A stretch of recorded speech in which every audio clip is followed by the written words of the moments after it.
Listen to me now. At this very second, you're at the most critical moment of your life, and you don't even know it. Those who say, live as if you were to die today, speak romantic words. I'm telling you a deeper truth. Live as if you were to be reborn today, because every day is exactly like that. Every morning you wake up, the person of yesterday has died. The question is, will today's you stand in the grave of yesterday's you, or on his shoulders? People understand urgency only as the fear of death. They are wrong. Real urgency is the zest for life. While watching his laboratory burn down, Thomas Edison said, "Great, all our mistakes are burned. Now we can start anew." This man looked at the greatest disaster of his life as a window for a beginning, because he understood urgency. Every moment is a new opportunity, and every opportunity is mortal. If you cannot catch it, it dies that second and never comes back again. The time you are losing right now, no power in the universe can bring it back. This is a metaphysical fact. Heraclitus said 2,500 years ago, "You cannot step into the same river twice." Why? Because both the river flows and you change. Every moment is new, unique, and unrepeatable. And this is the philosophical foundation of urgency. Time is not an illusion, it is reality. And in reality, there is no undoing. I demand that you listen now. The biggest enemy in your life is not procrastination, but delusion. Thinking I have time is humanity's most fatal illusion. As Abraham Lincoln said, "What I can destroy in the future can destroy me now." Every day you postpone is not just one day, but thousands of potential realities hidden within that day. You could have written a book, saved a relationship, or acquired a skill, but you didn't. And that universe of possibilities collapsed forever. Speaking in the language of quantum physics, every moment you don't make a choice is a victory lost by another version of you in a parallel universe. Real urgency is this: there is no such thing as tomorrow. There is only the infinite repetition of now. And how the now is used is the code for all future nows. Seneca, Rome's wisest philosopher, says, "Life is not short, we make it short. Our time is not scarce, we waste most of it." Look around you. How many people live for 80 years and leave without a trace? How many people live for 30 years and are remembered for ages? The difference is not time, but intensity. Alexander's 33-year life is fuller than many people's 90-year lives. Why? Because he lived every day on the battlefield. I'm not speaking metaphorically. In a literal sense, he knew every morning he woke up, I could die today. And that consciousness crystallized every moment of his. You are also at war. Against yourself, against your habits, against your tendency to drift. And to win this war, you must use urgency as a weapon. War is won during peacetime. Preparation is done during the time of waiting, not the time of action. Napoleon read military strategies for 20 years, then conquered Europe in 10 years. 20 years of preparation, 10 years of application. Most people do the exact opposite. They dawdle for 10 years, then say, "Now I am ready." But there is no preparation, and they fail. Do not be like that. Prepare now. Read now. Learn now. Practice now. And when the opportunity comes, be ready. Marcus Aurelius, Roman emperor and philosopher, wrote every morning, "Today you will meet people who do not know their business, who are ungrateful, arrogant, and treacherous. Be ready." This is urgency.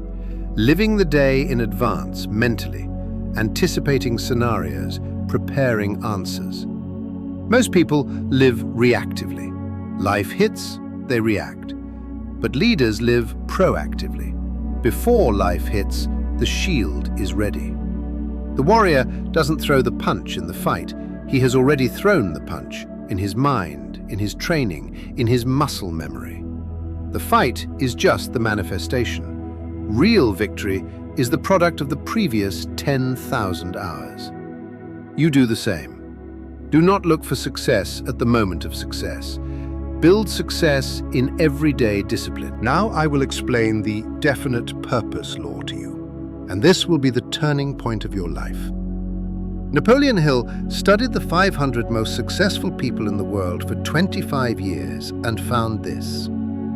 The common trait of 98% is uncertainty, while the common trait of 2% is a crystal clear purpose. Andrew Carnegie, Henry Ford, Thomas Edison, they all say, success is the reward of certainty, not talent. Uncertain desires produce uncertain results. Definite purposes, however, are centers of gravity around which the universe rearranges itself. Your subconscious does not understand vague phrases like, I want to be rich. It works like a machine and needs clear commands. There is an ocean of difference between saying, I want to be rich, and on January 1st, 2027, I will have $500,000 in my bank account. The first is a command written to the subconscious. The second is a wish tossed in the wind. The brain cannot process vague commands. If you tell a GPS to go somewhere beautiful, the GPS won't work. If you say 41.0082 degrees north, 28.9784 degrees east, the GPS will take you there. The brain is like a GPS. If you give net coordinates, it takes you there. If you give vague desires, it takes you nowhere. Napoleon Hill says, definite purpose is the starting point of all achievements. But what is definite purpose? It carries these characteristics. First, it is specific, not being rich, but $500,000. Second, it is measurable, not getting better, but losing 10 kilos. Third, it is timed, not one day, but January 1st, 2027. Fourth, it is written, not in the head, but on paper. Fifth, it is repetitive, not once, but every day. Sixth, it is faithful. No doubt there is certainty. And seventh, it involves sacrifice. A purpose without a price is a fantasy. A purpose with a price is a commitment. What will you give? Time, effort, money, comfort. Every great success requires great sacrifice. Edison made 10,000 attempts. He sacrificed his comfort, time, money, and social life, and he found the light bulb. What will you sacrifice?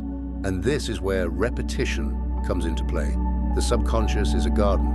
If you don't plant seeds, weeds will grow. But every day, every morning when you wake up, and every night before you sleep, if you repeat your purpose out loud, that seed will take root. It sprouts after 30 days. It becomes a tree after 90 days. It bears fruit after a year. But you must start now. If you don't start today, you won't start tomorrow, because tomorrow will also be today. Neurologists have proven this. The brain rearranges its neural networks according to repeated thoughts. Every thought is an electrical path in the brain. When you think it, for the first time, that path is weak, a lost trail among the grass.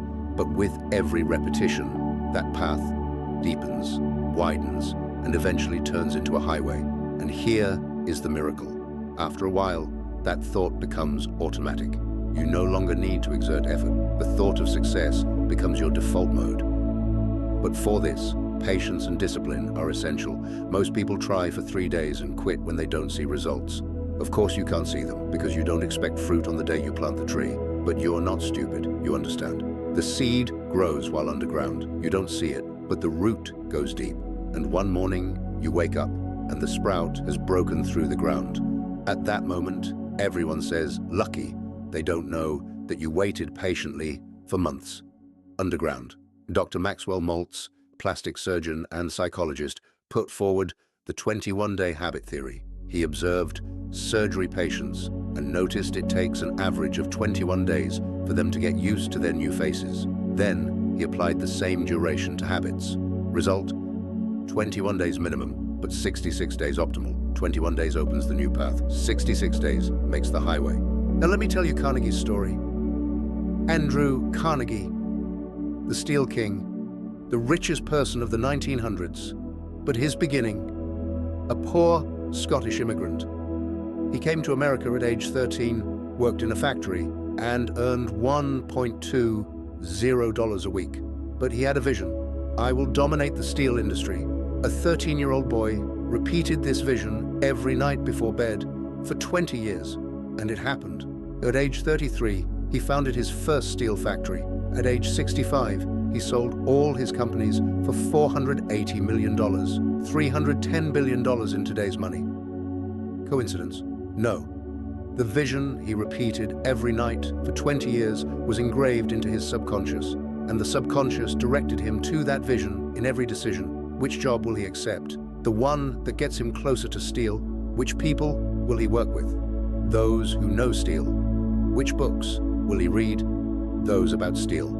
Every preference served the vision, and 20 years later, the vision became reality. You will do the same, but don't wait 20 years. Start with 90 days. 90 days is enough to change a life, but exactly 90 days. Don't miss a single day, because breaking the chain means starting over, and starting over means losing momentum. Physics knows moving a stationary object is harder than accelerating a moving one. The first 30 days are the hardest because resistance is at its maximum. The ego shouts, "Stop, this is nonsense, go back to your old self," but don't listen. After passing the 30th day, resistance decreases. On the 60th day, it becomes a habit. On the 91st day, it becomes an identity. And then there is no turning back, because now you are not a person chasing a purpose, but the person who is the purpose itself. Now I command you, write your purpose. Right now, put down your phone, take a piece of paper and a pen, and write this. I will achieve this goal by this date, and in return, I'm ready to pay this price. The power of this sentence is not in magic, but in psychology. The brain accepts what is written as true. Neurology has proven this.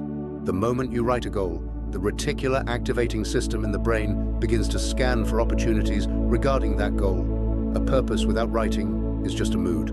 After writing, the purpose turns into a neurological reality. Do you know what the reticular activating system is? It is the mechanism located at the back of your brain, just above the brainstem, that filters 2 million pieces of information every second. Even if you aren't aware of it, the reticular activating system works constantly and asks, is this information important? It discards most of it because otherwise the brain would drown. But when you focus on something, the reticular activating system marks it as important and begins to let that information through. This is why you start seeing that car everywhere after you buy a new one. The number of cars didn't increase, your awareness did. The same thing happens with your purpose. The purpose you write, read, and repeat gives a command to the reticular activating system, and from that moment on, opportunities, resources, people, and information start appearing coincidentally. There is no coincidence, there is design. Dr. Gail Matthews conducted a study at Dominican University. She divided 267 participants into 5 groups. Group 1 only thought about the goal. Group 2 wrote the goal. Group 3 wrote the goal and made an action plan. Group 4 did all these and told a friend. Group 5 did all these and sent weekly progress reports to a friend. Result: Group 1 had 43% success. Group 5 had 76% success. The difference is 33%. Just writing, telling, and reporting. But these simple actions nearly doubled the success rate. Why? Because writing is a commitment. Telling is social pressure. Reporting is accountability. When the three combine, the path back is closed. You do the same. Write. Tell one person, mentor, friend, family, and keep a weekly report. Not to yourself, but to that person. Because you lie to yourself, but it's hard to lie to others. And now, the second command. Read this paper out loud every morning as soon as you wake up and every night right before you sleep, while looking in the mirror. Why the mirror? Because you have to believe in you. Look into your eyes and say it. It will feel strange at first. Maybe you will find it ridiculous. I don't care. I want results, not comfort. Napoleon Hill says, thoughts begin, they become habits. Habits become character. Character becomes destiny. You are currently writing your character. And after 30 days, your life will start to change. Why 30 days?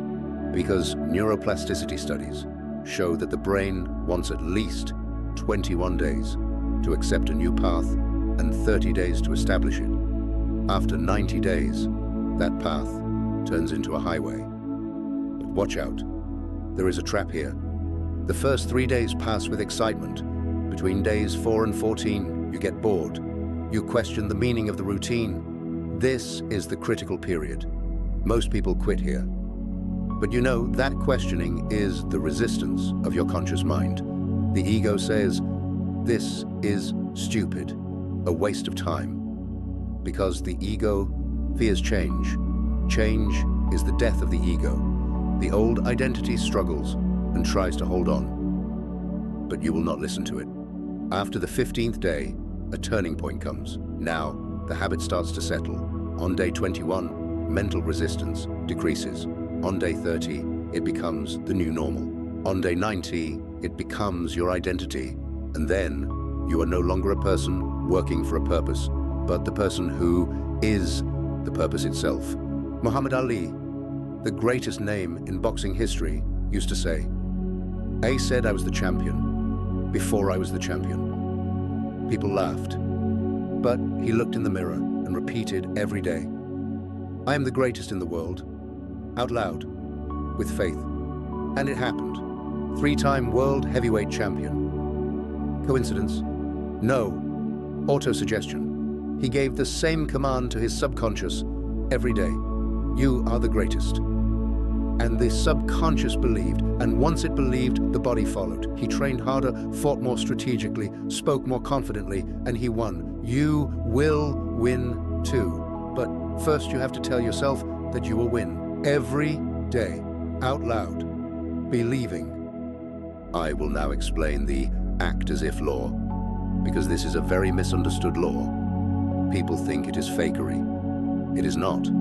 William James, the father of modern psychology, says, people do not sing because they are happy. They are happy because they sing. That is, emotion is the result of behavior, not the cause. If you wait to be rich, you cannot feel as if you are rich. But if you act as if you are rich, you start to become rich. How does this happen? Neurologically, the brain cannot fully distinguish between the real and the realistic. Actors actually feel the emotions of that character when entering roles because the brain confuses visualization with reality. You are also the actor of your own life. And the question is, which character are you playing? The victim or the hero? Henry Ford said, if you think you can, you are right. If you think you can't, you are also right. You are right in both, because both are the construction of self-identity. Play the role of a successful person. How would you walk if you were successful? How would you speak? How would you dress? These questions are not about being fake, but about design. Think architecturally. Before a building is erected, the architect sees it in his mind, draws it on paper, then builds it. You are also the architect of your own life. First in the mind, then in reality. But be careful. Acting as if is not buying a Ferrari without money. That is stupidity. Acting as if is adopting the discipline, work ethic, and thought structure of the man who has a Ferrari. What time does the rich man wake up? Early. How does he make decisions? Fast and certain. How does he spend? Strategically. How does he use time? Efficiently. Do these things. You can buy the Ferrari later. Get the mindset. Now. Tim Ferriss, author of The 4-Hour Workweek, says, playing the role of the rich comes before being rich. How so? Example. A rich man looks at his emails twice a day, not constantly, because his time is valuable. You do the same. A rich man does not go to unimportant meetings. He says no. You say it too. A rich man thinks strategically. He doesn't get drowned in tactical details. You think that way too. These do not require money. They require mindset. And you can get the mindset now for free. Just observe, imitate, and internalize. Do you know the Jim Carrey story? In 1990, he was a broke comedian in Los Angeles. One day, he wrote himself a check for $10 million. He noted, for acting services rendered. He set the date 5 years into the future, November 1995. He carried that check in his wallet and looked at it every day. He showed it to his friends. One day I will cash this check, he said. People were laughing. But Jim was serious. Every day, while driving up Mulholland Drive and watching Hollywood, he would take out that check and read it. I am worth $10 million, he would repeat, for 5 years. Exactly 5 years later, in November 1995, he received $10 million for the movie Dumb and Dumber. Coincidence? No. Subconscious programming. That check told his mind every day, you are an actor worth $10 million. And his brain believed it. And when it believed, behaviors changed. He chose better roles, worked harder, played more confidently, and the result came. You can do the same. Write your own check. Right now, it will look like a worthless piece of paper, but in 5 years, that paper will be a prophecy you look back on. When Jim's father died, Jim put that check in his father's pocket at the funeral. Dad, you always believed. Here is the proof. That check was not just paper. It was a belief system, something similar to faith, not religious, but spiritual. Faith in the unseen, and the invisible became visible. It will become so for you too. But first you have to believe. Even if nobody else believes, you will believe. Because faith does not come from others, it comes from within. And the faith inside shapes the reality outside. Dr. Ellen Langer conducted an experiment at Harvard. She took 8 80-year-old men and took them back to the year 1959. For 1 week, the surroundings were in 1959 decor, 1959 music was playing, 1959 newspapers were being read, 1959 television programs were being watched.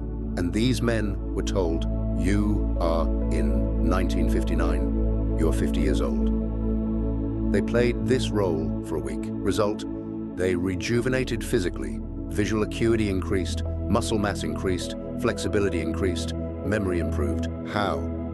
Because the brain thought it was 50 years old. And the body followed the brain. This is the power of acting as if. The brain can be tricked, and when tricked, the body performs. You also think of yourself as successful, and your body will realize success. And now, the most important thing, destruction of the fear of failure. Edison failed 10,000 times before finding the light bulb. Someone asked, how does it feel to fail 10,000 times? Edison replied, I haven't failed. I've just found 10,000 ways that don't work. This is transformative language. There is no such thing as failure, only feedback. Every defeat is a data point. Think like a statistics expert. Success is a trial, it is experimenting. Scientists form hypotheses, test them, err, and try again. Erring is not a crime. Not trying after erring is the crime. That is the real tragedy. How many times have you been defeated? It doesn't matter. The question is, how many more times will you try? You have infinite attempts. The universe is not grading you. You are grading yourself. And change your grading system. Instead of saying, I failed, say, this method didn't work. I will try the next method. Language creates reality. Neurologically, the word failure causes cortisol secretion and creates stress. The word learning causes dopamine secretion and creates motivation. Both describe the same event, but one kills you, the other strengthens you. Choose which language you will use. Cognitive behavioral therapy's whole foundation rests on this. Thought changes, emotion changes, behavior changes, result changes. The head of the chain is thought. If you control the thought, you control the rest of the chain. Look, let me tell you Michael Jordan's story. He was cut from his high school basketball team. The coach said, "You are not good enough." What did Jordan do? He went home and cried. He shed tears in his mother's lap. "Why not me?" he asked. And his mother said this, "Because you are not ready yet, but you can be ready." That night, Jordan decided, "I will never be accused of not being ready again."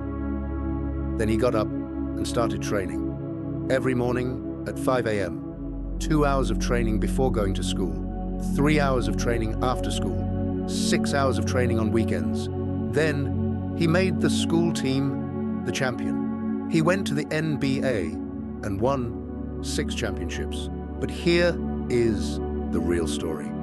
Jordan missed more than 9,000 shots in his career. He lost more than 300 games. 26 times he took the game-winning shot and missed. And he said this, "I have failed over and over and over again in my life, and that is why I succeed." Failure is the fuel of success. Every time you fall, the mind learns something. The brain asks, "Why did I fall?" And it finds the answer, "Because I lost my balance." Then the brain automatically adjusts your balance. Next time, you will be better. How does a baby learn to walk? By falling. It falls 100 times and walks on the 101st. And no baby says on the 50th fall, "Walking is not for me." But when we become adults, we say, "This won't happen," after falling twice. Why? Because the ego stepped in. Babies don't have egos. There is only learning. You return to the baby's mind, silence the ego, and learn. Carol Dweck, Stanford professor, put forward the growth mindset theory. There are 2 mindsets, fixed and growth. The fixed mindset says, talent is innate, it doesn't change. The growth mindset says, talent develops with work. Dweck worked on thousands of students. Result, those with a growth mindset are 47% more successful than those with a fixed mindset. Why? Because their reactions to failure are different. Fixed mindset, I failed, which means I am untalented. Growth mindset, I failed, which means I should work harder. The first makes you give up, the second motivates you. Which one are you? Thomas Edison's laboratory burned down in 1914. He was 67. His life's work, thousands of prototypes, notes, plans, all turned to ash. $2 million in loss, 50 million in today's money.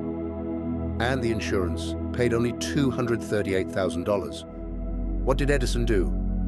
While watching the fire, he told his son, "Call your mother immediately. She will never see anything like this again." His son was in shock. "Dad, the lab burned down. How can you be so calm?" Edison, "It burned. All our mistakes also burned. A great opportunity. We are starting anew." And see, the next day, a 68-year-old man started working again in the middle of the debris. 3 weeks later, he made his first new invention, a fire viewing device. Irony. And he said this, "As long as a person lives, nothing is completely lost." This is the mindset. Even tragedy is an opportunity. Even disaster is a lesson. You will think so too. Every loss is the beginning of a new gain. Every closing is the harbinger of a new opening. Now I give you a concrete challenge, and this challenge will change your life. A 30-day experiment. Here are the rules in detail. Morning ritual. First 10 minutes. As soon as the alarm rings, get up immediately, no postponing. The snooze button is the snooze button of your life. The 5-second rule. The technique Mel Robbins developed. When a thought comes to mind, act within 5 seconds, otherwise the brain kills it. Count 5, 4, 3, 2, 1, and get up.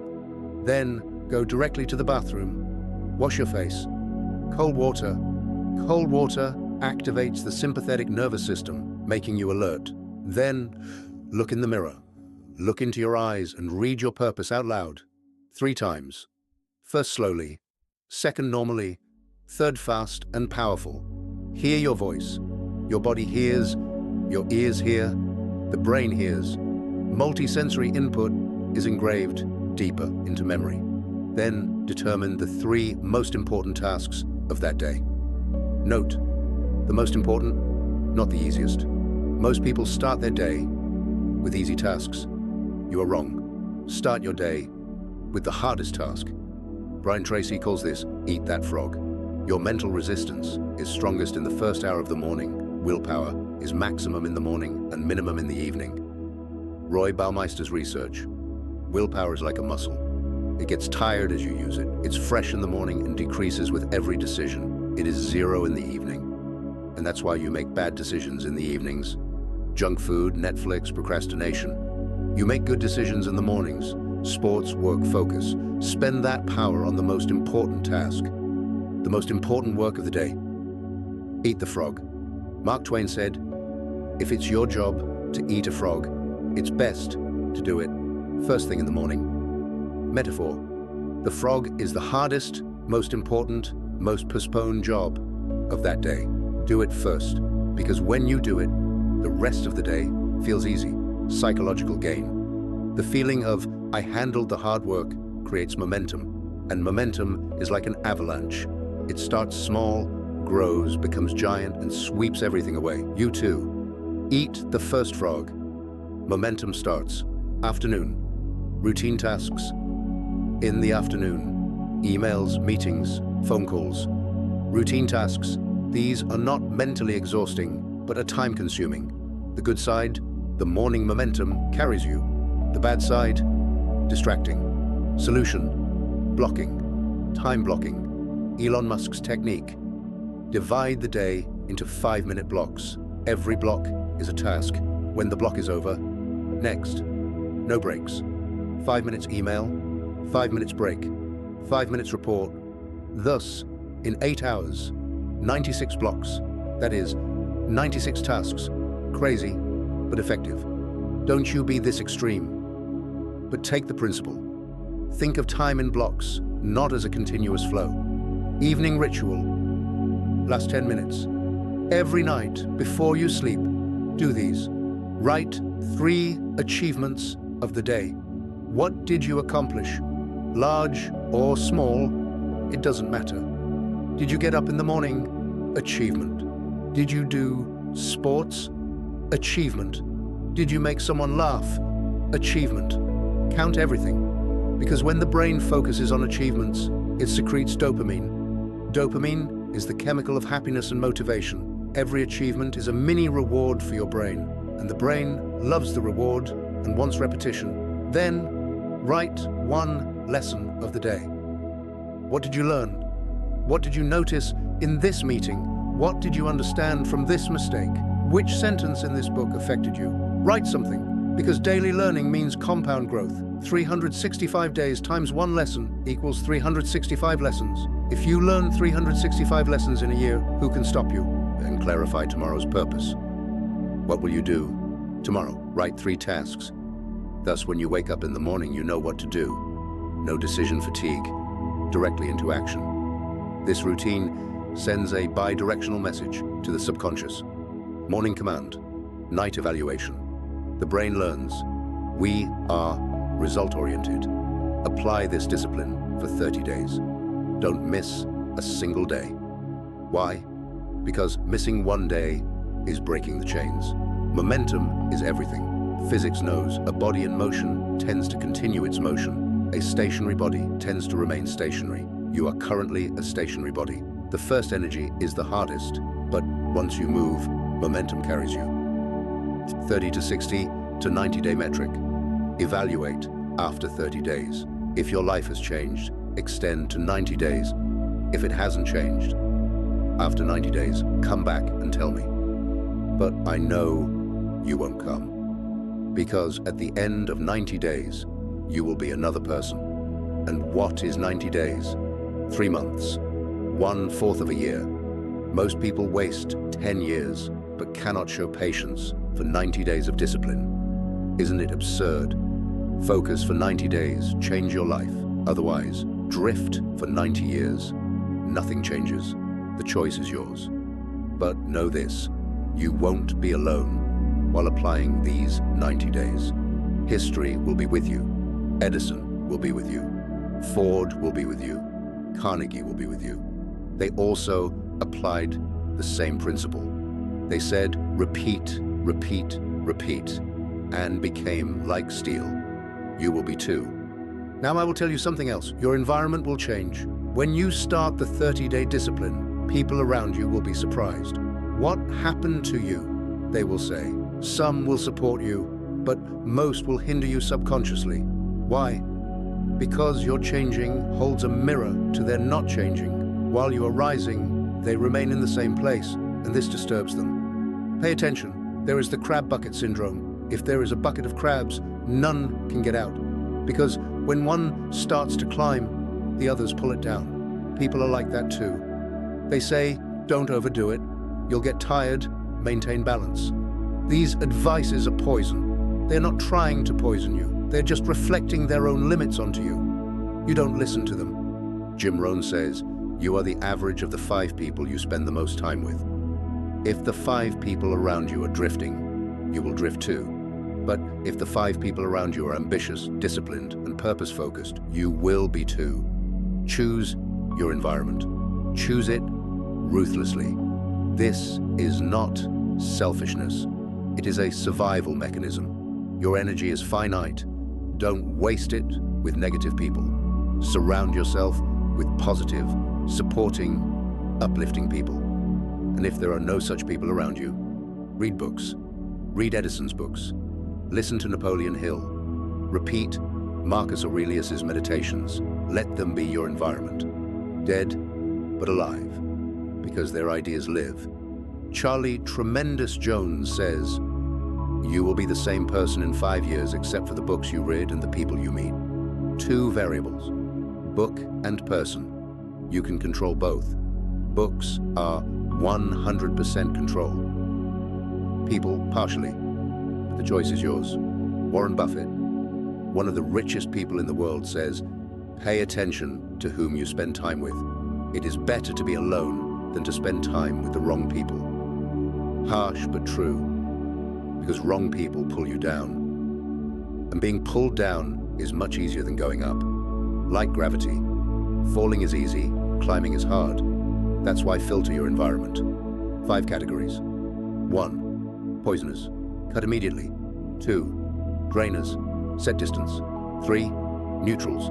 Be selective. 4. Supporters. Get closer. 5. Mentors. Follow.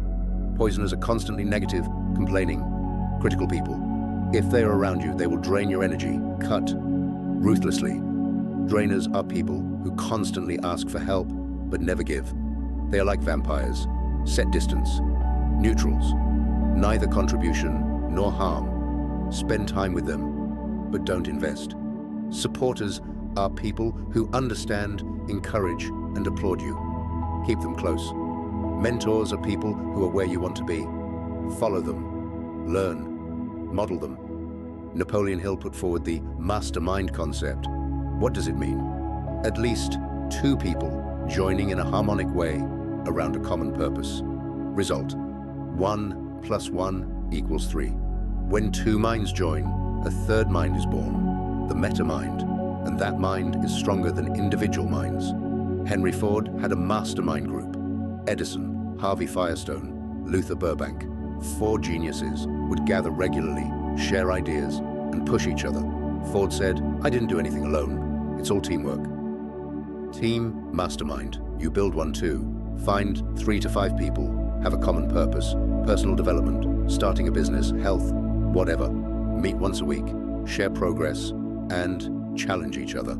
This group will be your greatest asset. Now I will detail your pre-sleep ritual. This is perhaps the most critical part of the whole system, because sleep is when the subconscious is most open. During the day, the conscious mind is up, filters, criticizes, and rejects everything. But the 10 minutes before sleep and 10 minutes after waking are the times for direct access to the subconscious. Freud knew this, Jung knew this, Napoleon Hill knew this, and you will know it too. Every night, before going to bed, darken your room, turn off your phone. This is very important. Blue light disrupts melatonin and, more importantly, it pollutes the subconscious with random information. Sit comfortably and do these. Take deep breaths, 7 seconds in, 7 seconds hold, 7 seconds out. Repeat this 3 times. This activates the parasympathetic nervous system. Brain waves fall to the alpha level. The alpha level, 8 to 12 hertz brainwave, is the level between hypnosis and meditation. It is where the subconscious is most open. Dr. Joe Dispenza, neuroscientist, says, at the alpha level, the doors of the conscious mind open and the subconscious becomes programmable. Then, read your purpose out loud, slowly, feeling it. Don't just read, live it. Close your eyes and see your vision. If you want money, see money in your hand, smell it, touch it. If you want a relationship, be with your lover, hear the voice, feel the warmth. You are deceiving the brain, and the brain believes, because the brain cannot distinguish between imagination and reality perceptually. Both are electrical signals in neurons. fMRI scans have proven this. The brain scan of someone playing the piano and the brain scan of someone imagining playing the piano are almost the same. The brain does not know the difference between reality and imagination. And right now, you are programming your reality. Then, sleep and pay attention. Whatever your last thought, before sleep is, the brain processes it throughout the night. If your last thought is fear, anxiety, or stress, cortisol is secreted throughout the night, your sleep is disrupted, your dreams become chaotic, and you wake up tired in the morning. But if your last thought is purpose, vision, or gratitude, serotonin and dopamine are secreted throughout the night, your sleep becomes deep. Your dreams become creative, and you wake up energetic in the morning. 2 scenarios, 2 different chemistries. You choose. Dr. Matthew Walker, sleep scientist, says in his book, Why We Sleep. Sleep is the maintenance hour of the brain. Throughout the night, the brain repairs itself, consolidates memories, and installs learnings. And the last thought determines the direction of that consolidation process. Positive thought, positive consolidation. Negative thought, negative consolidation. And the morning, when the alarm rings in the morning, the first 10 minutes are critical. Do not look at the phone. Do not look at the news. Do not enter social media. Because in those first 10 minutes, the mind is still at the theta level, 4 to 8 hertz brainwave.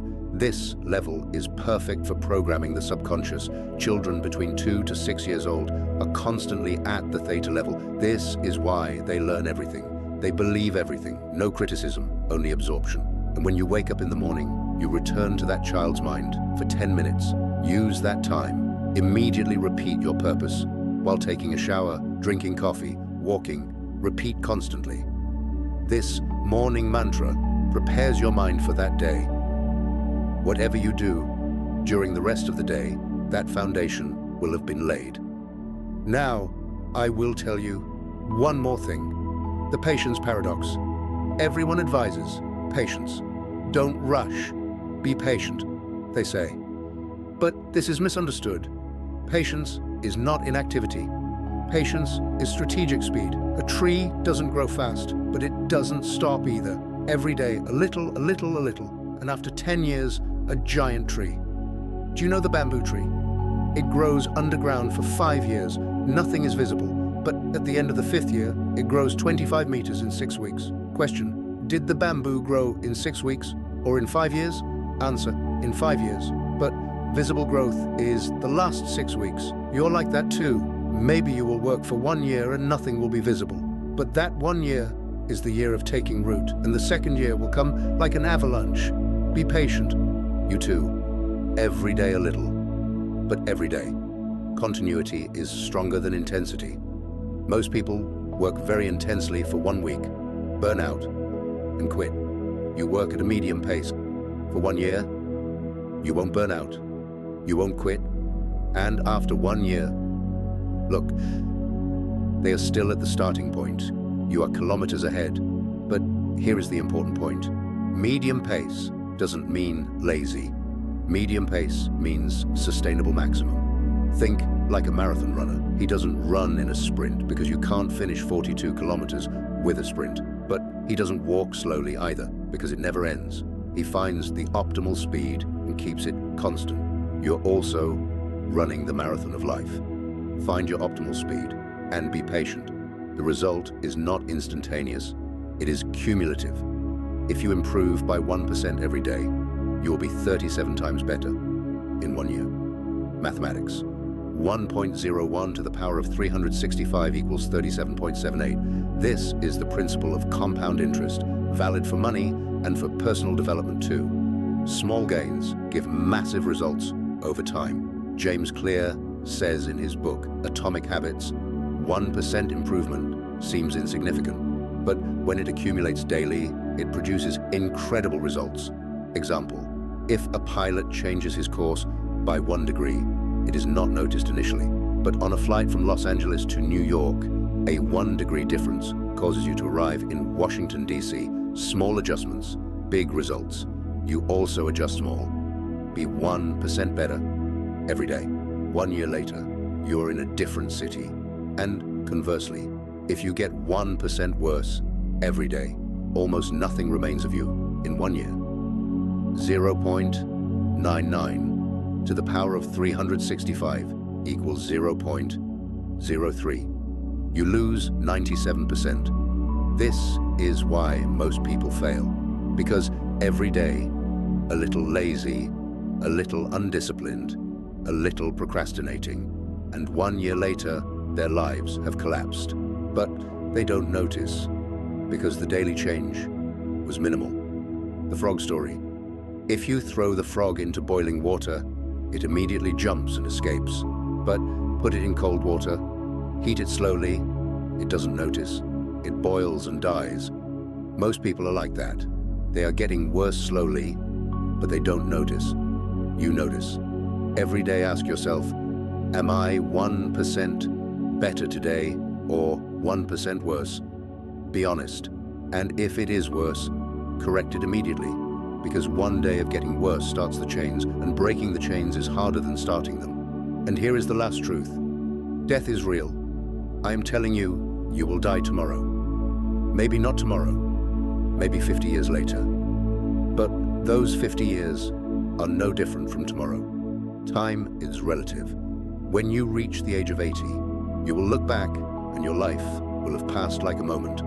Steve Jobs said, "Every morning I looked in the mirror and asked, if today were the last day of my life, would I want to do what I'm about to do today?" Whenever the answer has been no, for too many days in a row, I knew I needed to change something. This is urgency. Remembering you are mortal. In Latin, memento mori. Remember death. This is not depressing, it is liberating. Because when you remember death, unimportant things become unimportant. Others' opinions of you, small failures, temporary pains, all are erased. Only one question remains. What do I want to do in this short life? And the answer you give to that question is your definite purpose, and taking steps every day toward that purpose is your law of urgency. At Steve Jobs' funeral, Tim Cook spoke and said, "Steve lived every day as if it were his last, and one day he was right." And this is not a joke, but a tragedy. But at the same time, a lesson. You will also be right. One day will really be your last day. The question is, when that day comes, what will you see when you look back? A full life or an empty desert? A man who has tried or a ghost who always said, "if only"? Seneca says, "We complain that life is short, yet life is very long. We make it short. 80 years is 29,200 days. It is 700,800 hours. It is 42,048,000 minutes. And you are either investing every minute or wasting it. Investment brings a return. Waste only brings regret. Which side do you want to be on?" Marcus Aurelius wrote one day before his death, "Death is a law of nature. Opposing it is stupid. Accepting it is wisdom. And he died peacefully because he had lived every day fully. He had no regrets. Bronnie Ware, palliative care nurse, listened to people on their deathbeds for 10 years, and she wrote the 5 most frequent regrets she heard. 1. I wish I'd had the courage to live a life true to myself, not the life others expected of me. 2. I wish I hadn't worked so hard. 3. I wish I'd had the courage to express my feelings. 4. I wish I had stayed in touch with my friends. 5. I wish I had let myself be happier. The common point of all, I wish. Regret, undone works, unspoken words, unlived lives. Don't you want the same end? Then change now. Pass from the deathbed. Now it is early. Tim Urban, blogger, wrote a piece called The Tail End. He calculated. Let's say the average person lives 90 years. You are 30 years old, 60 years left. But how many more visits with your mother are left? You see her 5 times a year.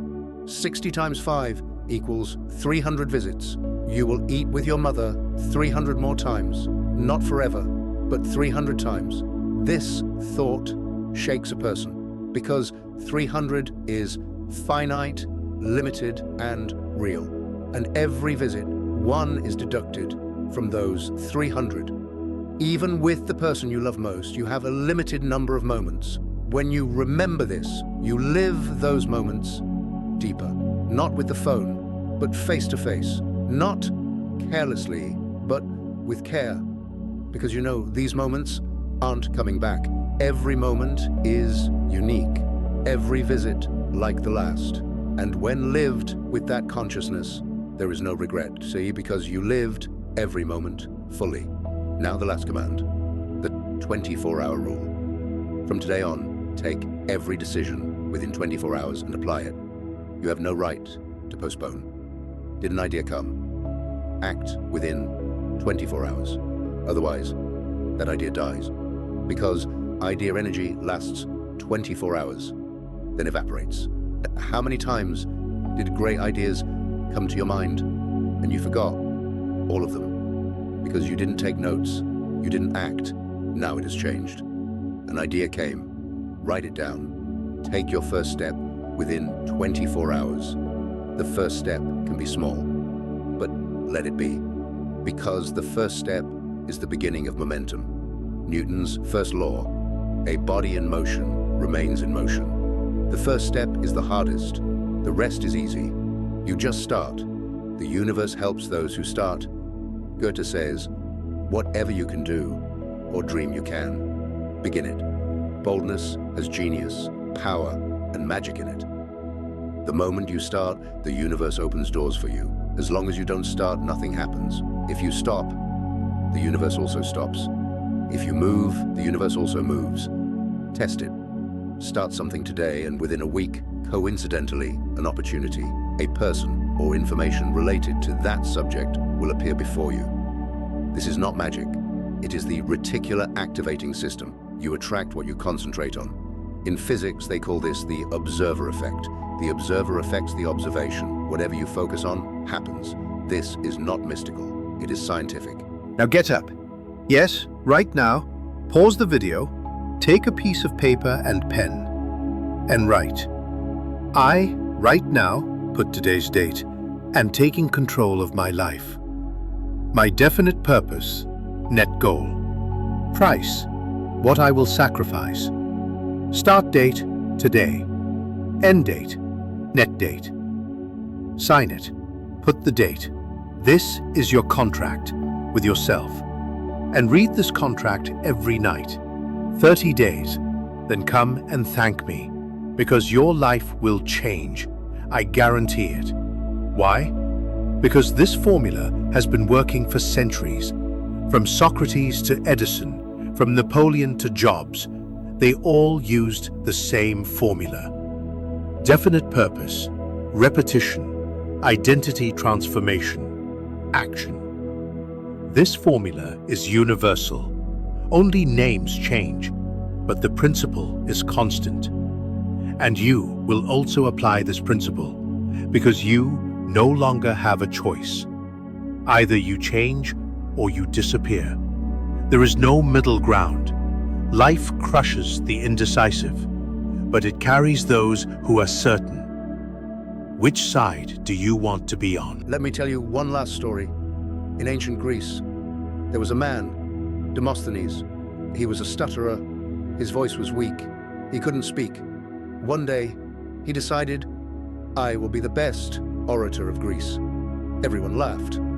But what did he do? He filled his mouth with stones and practiced speaking against the waves at the seaside. Stones in the mouth.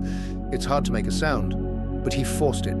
Every day, months, years. When he took out the stones, his voice was crystal clear. Then he shaved half of his head. Why? So he would be ashamed to go out, stay home, and only work. And he worked, and it happened. He became the greatest orator of Greece. History calls him Demosthenes. When you hear his name, you think talented orator. No, he was stubbornly hardworking. There was no talent, there was discipline. And discipline makes even the untalented man a genius. Talent, however, leaves the undisciplined man ordinary.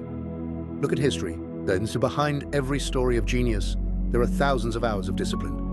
Mozart started music at age 3 and worked 12 hours every day until he died at 30. Genius? No. Hardworking. Picasso produced 50,000 works. Genius? No. Productive. Einstein gave 30 years of his life to the theory of relativity. Genius? No. Persistent. There is no such thing as genius. There is constant work. And you will also work constantly. But you will work smart. Do the hardest work in the mornings, routine work in the afternoon, evaluation in the evening, programming at night. This ritual makes you a machine. And the machine wins. Because the machine doesn't get tired, doesn't complain, doesn't postpone. It just works. You be a machine too. Not emotional, but systematic. Come on, now. Start. It's 0000. The countdown has started. 24 hours. What will you do? The video is ending. You are not ending. Your journey is just starting now. This video was just a map. The road is yours. I gave you your compass. But the one walking will be you. Every step is yours. Every choice is yours. And every result is yours. Remember, the world is busy. Nobody cares about your dreams. The boss doesn't care.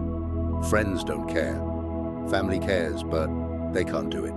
The only one who cares and can do it is you. If you don't do it, it will never happen. If you don't act, the vision won't see.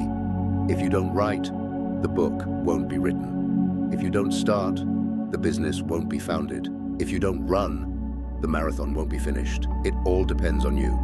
All responsibility is yours. And this is heavy, but at the same time, liberating. Because the control is yours. No one to blame. No excuses. Only choice. And you will choose. Now. Today. This moment. And a final word. I told you these things, but my saying them isn't enough. If you don't apply them, it is only information. Information is not power. Applied information is power. There are thousands of pieces of information in books about how many people can apply them. 1%. That 1% rules the world. You will be included in that 1% because you are different. You watched this video and listened up to here. Most people quit in 10 minutes. You didn't. That means there's something in you. That thing is stubbornness, hunger, and that hunger will carry you. Feed it every day. And one day, years later, somewhere someone will ask, how did you do it? Where did you start? And you will say, one day I watched a video, and I decided, and I started, and I didn't stop. It is that simple. Decision, starting, continuity. 3 words. 3 words that change life. You will change it too. Now go and do it. The end. The clock is ticking. Every second is either an investment or a loss. Which side are you on?